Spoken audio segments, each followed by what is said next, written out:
Assalamualaikum warahmatullahi wabarakatuh. Perkenalkan, nama saya Ilham Imaduddin Izhar dari kelas F semester 4, jurusan manajemen. Kali ini saya akan menjawab persoalan soal UAS dari dosen saya, Ibu Rikola Dewi, dalam mata kuliah pemasaran agribisnis. Oke, langsung saja. Yang pertama ini dari soal UAS ini adalah jelaskan pentingnya riset pemasaran dalam pengembangan strategi pemasaran untuk produk agribisnis. Jadi, untuk jawaban yang pertama ini adalah, jadi riset pemasaran ini adalah jantung dari pengembangan strategi pemasaran yang efektif. Dalam konteks agribisnis, riset pemasaran ini membantu seperti memahami konsumen ini seperti mengetahui preferensi, kebutuhan, dan perilaku konsumen terhadap produk pertanian. Lalu ada mengidentifikasi pesaing, seperti memahami kekuatan dan kelemahan pesaing untuk dapat mengembangkan keunggulan kompetitif. Lalu ada menganalisis pasar, seperti mengetahui tren pasar, ukuran pasar, dan potensi pertumbuhan pasar. Lalu yang terakhir ini ada mengevaluasi strategi pemasaran. Mengevaluasi strategi pemasaran ini seperti mengukur efektivitas strategi pemasaran yang dilakukan dan melakukan penyesuaian jika diperlukan. Nah, dengan adanya data yang akurat dari riset pemasaran, perusahaan ini juga dapat membuat keputusan yang lebih baik dalam menentukan target pasar, produk yang akan ditawarkan, harga yang kompetitif, saluran distribusi yang efektif, dan promosi yang tepat. Oke, kita lanjut untuk persoalan nomor 2. Untuk persoalan nomor 2 ini, sebutkan dan jelaskan metode-metode riset pemasaran yang dapat digunakan dalam agribisnis. Oke, jadi metode riset pemasaran agribisnis ini ada 2. Yang pertama, yaitu secara riset kuantitatif, yaitu seperti survei, mengumpulkan data dari sampel besar konsumen melalui kuesioner. Lalu ada juga eksperimen, seperti menguji pengaruh variabel tertentu terhadap perilaku konsumen. Lalu ada juga yang terakhir seperti analisis data, menggunakan data sekunder, misalnya data pemerintah, data penjualan, untuk mengidentifikasi tren dan pola. Oke, lalu ada yang namanya riset kualitatif. Nah, untuk riset kualitatif ini seperti wawancara mendalam, seperti melakukan wawancara dengan konsumen secara mendalam untuk menggali pemahaman yang lebih baik tentang kebutuhan dan keinginan mereka. Lalu ada focus group discussion, seperti mengumpulkan sejumlah kecil konsumen untuk berdiskusi tentang produk atau layanan. Lalu yang terakhir dari riset kualitatif ini adalah seperti observasi. Observasi ini seperti mengamati perilaku konsumen secara langsung. Oke, langsung kita lanjut di soal nomor 3. Di soal nomor 3, bagaimana analisis PESTEL, politik, ekonomi, sosial, teknologi, lingkungan, dan legal, dan dapat digunakan untuk mengembangkan strategi pemasaran agribisnis. Oke, jadi analisis PESTEL dalam pengembangan strategi pemasaran agribisnis ini, analisis PESTEL ini membantu perusahaan mengidentifikasi faktor-faktor eksternal yang dapat mempengaruhi bisnis mereka. Dalam konteks agribisnis, analisis PESTEL ini dapat digunakan untuk seperti politik. Politik ini seperti kebijakan pemerintah terkait pertanian, subsidi, regulasi impor-ekspor. Lalu yang berikutnya ada ekonomi. Ekonomi ini seperti kondisi ekonomi makro, tingkat inflasi, lalu ada daya beli konsumen. Lalu ada sosial. Sosial ini perubahan gaya hidup, kesadaran akan kesehatan, dan tren konsumsi organik. Lalu berikutnya ada teknologi. Dari teknologi ini seperti perkembangan teknologi pertanian, e-commerce, lalu ada sistem informasi manajemen. Lalu ada dari lingkungan. Dari lingkungan ini seperti perubahan iklim, bencana alam, peraturan lingkungan. Lalu yang terakhir ada dari legal. Legal itu seperti peraturan pertanahan, hak paten, standar mutu produk.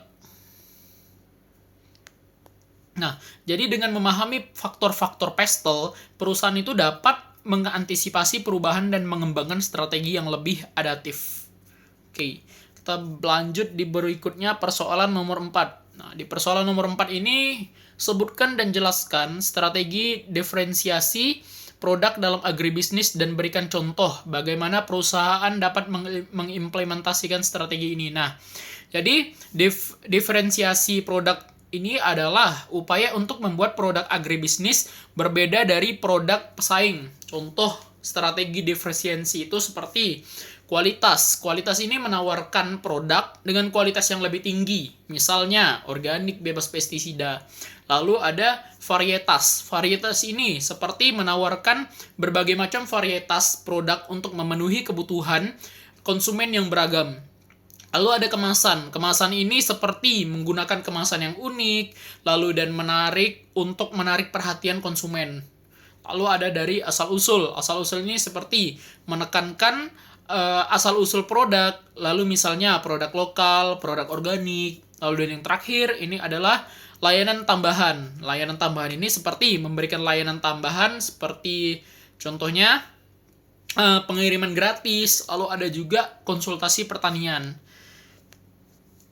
Nah, seperti lalu untuk contoh pengimplementasiannya, ini seperti sebuah perusahaan pertanian menawarkan tomat organik yang dikemas dalam kotak yang menarik dengan label yang mencantumkan nama petani dan cerita di balik produksi tomat tersebut. Nah, lalu untuk persoalan nomor 5. Persoalan nomor 5 ini, bagaimana peran digital marketing dalam memasarkan produk agribisnis dan apa saja strategi digital marketing yang dapat digunakan. Oke, jadi digital marketing ini memungkinkan perusahaan agribisnis menjangkau konsumen yang lebih luas dan membangun merek yang kuat. Strategi digital marketing ini dapat digunakan seperti social media marketing, yaitu membangun kualitas online, lalu berinteraksi dengan konsumen dan mempromosikan produk melalui platform seperti Instagram, Facebook, TikTok, ada juga seperti YouTube mungkin, Telegram, dan lain-lain seperti platform yang bisa digunakan untuk mempromosikan produk kita. Lalu ada konten marketing. Konten marketing ini seperti membuat konten yang menarik dan informatif, seperti blog, video, dan infografis untuk menarik dan mempertahankan pelanggan. Lalu ada email marketing. Email marketing ini membangun daftar email pelanggan dan mengirimkan newsletter, promosi, dan informasi produk secara teratur. Lalu ada search engine optimization atau SEO. Ini seperti mengoptimalkan website agar muncul di hasil pencarian teratas mesin pencari. Lalu ada pay-per-click advertising, yaitu membayar untuk menampilkan iklan dan mesin pencari atau situs web lainnya.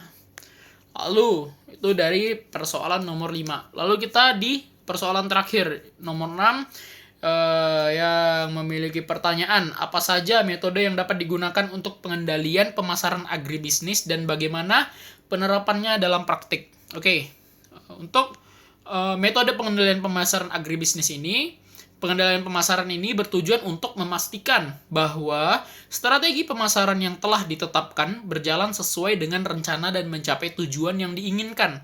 Beberapa metode pengendalian pemasaran, misalnya pembandingan kinerja aktual dengan target, membandingkan hasil yang dicapai dengan target yang telah ditetapkan. Lalu berikutnya ada seperti analisis variance, menganalisis perbedaan antara kinerja yang sebenarnya dengan anggaran yang telah ditetapkan. Lalu ada sistem informasi manajemen pemasaran, menggunakan perangkat lunak untuk mengumpulkan, menyimpan, dan menganalisis data pemasaran. Lalu yang terakhir ada audit pemasaran, melakukan evaluasi menyeluruh terhadap semua aspek kegiatan pemasaran. Nah, penerapan yang di dalam praktik ini seperti mengukur ROI, return on investment, menghitung keuntungan yang diperoleh dari setiap kegiatan pemasaran. Lalu melakukan survei kepuasan pelanggan secara berkala. Lalu menganalisis data penjualan untuk mengidentifikasi tren dan pola. Lalu melakukan penyesuaian strategi pemasaran secara berkala berdasarkan hasil evaluasi. Nah, dengan menerapkan pengendalian pemasaran yang efektif, perusahaan dapat memastikan bahwa upaya pemasaran mereka menghasilkan hasil yang optimal.